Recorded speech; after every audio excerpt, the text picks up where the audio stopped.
Hello everyone, welcome back from spring break. I'm coming to you from the physics lab this week. I'd like to welcome the Alumni Council back to campus for their spring meeting. I encourage you to do the same. These alumni generously give their time and provide advice and advocacy on behalf of Earlham. I am so grateful for them, and sorry I won't be able to see them on campus this time. March is Women's History Month. When I think about notable alumni from Earlham's 175-year history, my thoughts quickly turn to Margaret Hamilton. Margaret led a team that developed the onboard flight software for NASA's Apollo program, which succeeded in landing the first people on the moon. That was one giant leap for womankind and for Earlham. Margaret's contributions helped us reimagine the world around us, and she did so in a field that was dominated by men. She's been a personal model for me in my own career as a woman scientist, even before I became Earlham's first woman president. In fact, if you've ever been in my office, you've probably seen my Margaret Hamilton Lego set. It's a wonderful symbol of Margaret's contributions to the world and the power of an Earlham education. Of course, Margaret, or Bunny as we knew her back then, is just one of many outstanding Earlham women. Zitkala Shah, whose writings were among the first to bring traditional Indigenous American stories to a widespread English audience, studied on our campus in the late 1890s.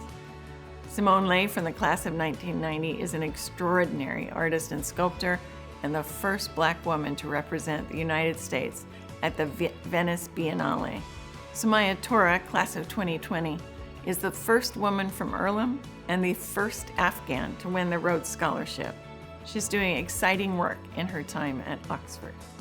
And just this week, senior neuroscience major Marisol Cora Cruz was selected to become the latest Watson Fellow from Earlham.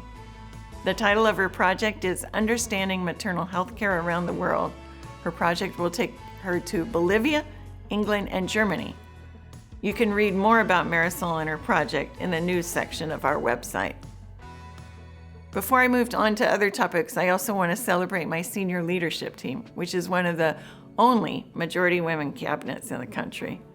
We recently had a photo shoot in recognition of Women's History Month, and it was wonderful to celebrate something so distinctive and special about Earlham.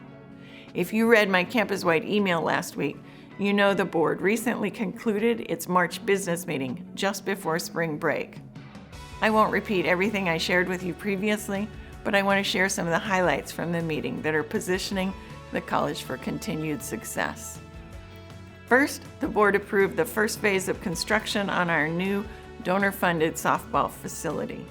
Softball is an important initiative to strengthen enrollment and widen the path to an Earlham education. Head coach Stacy Goyette already has 15 softball recruits committed for this fall, even before we break ground on the stadium.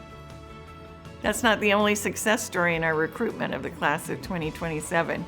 We shared with the board that we'd experienced significant increases in the number of applications, campus visits, admitted students, and confirmations at any point since the start of the pandemic.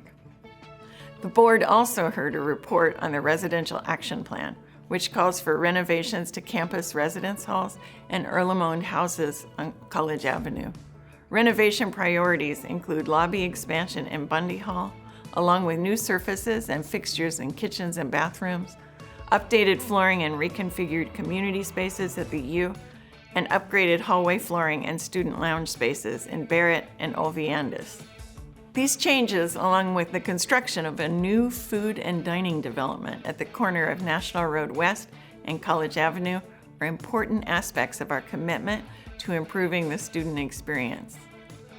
By the way, the board couldn't say enough about the return of Earlham Student Government and the Earlham Word, our student newspaper. You can grab a copy of the Word's second issue today. Copies are being delivered across campus right now. And that's it for this week's update. Thanks for watching, and remember, the world needs Earlham and Earlhamites now more than ever.